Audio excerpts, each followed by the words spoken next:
All right, guys, we are at the beach in Havana, Cuba. And of course, I have with me an American male. Hello, everyone. Hello. How many times have you been to Cuba? Oh, I don't know. It's been several times. Would you say Three, like four. 3-4 times. So let me ask you, what do you like the most about Cuba? It's the dance and the music. I think that's what everyone loves the most. They're the best in terms of musicality and the Cuban popular dances. There's so many of them. You got Casino and Rueda de Casino. They do salsa here. They do guaguancó and cha-cha-cha, and there's just so much variety and there's so much beauty.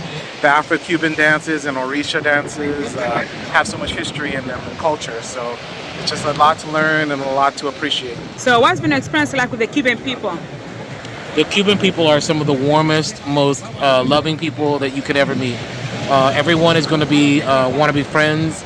Obviously, the situation in Cuba is one that all of them are struggling with, and as much as that we can help as Americans or folks that have passports from places with currency that is that gets good value here, we should definitely try to help out.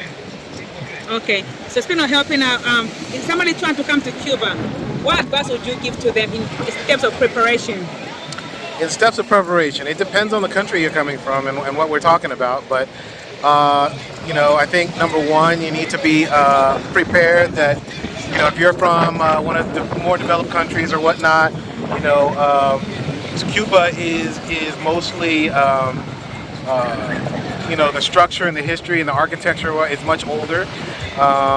The supplies for food and medicine and various things are a little bit less here. So you want to bring those things with you. If you have medicine, you want to bring it.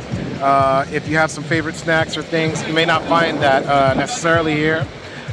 So just be prepared for that and keep your expectations, you know, in range with the place that you're coming to. Also, make sure that you understand you need to bring cash because credit cards, or if you're an American, right? Because credit cards aren't going to work. And what other preparation? You know, the basics. You know, bring some sunscreen and make sure that you're in the right mind frame to have a good time.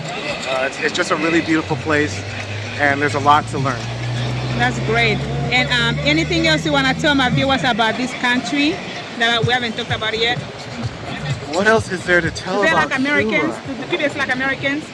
Oh yes, absolutely. There's no animosity or whatnot. I know that we get caught up in the politics of the different countries and the governments and whatnot, but the Cuban people themselves don't have any of that going on.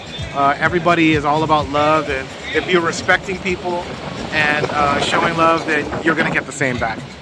That's really great. And as far as finding food, is it hard to find food here? No, it's not hard to find it. It's just that I think it depends again on your money situation, right? The restaurants, some of them have more than others, you know. So if you have the money, you can go to the really nicer restaurants. If you're you know, less capable, then maybe it's gonna be like chicken and rice and, you know, beans, you know. Right. But it's still good food, and it's all prepared well, and you'll enjoy your time regardless. So everybody come to Cuba, right? Cuba is safe. Cuba is beautiful. Cuba is safe. Cuba is beautiful. Cuban people love us, and they love tourists, and the dance and the music is without a doubt the best in the world. Wonderful, great. Thank you so much. I appreciate the interview. You're welcome.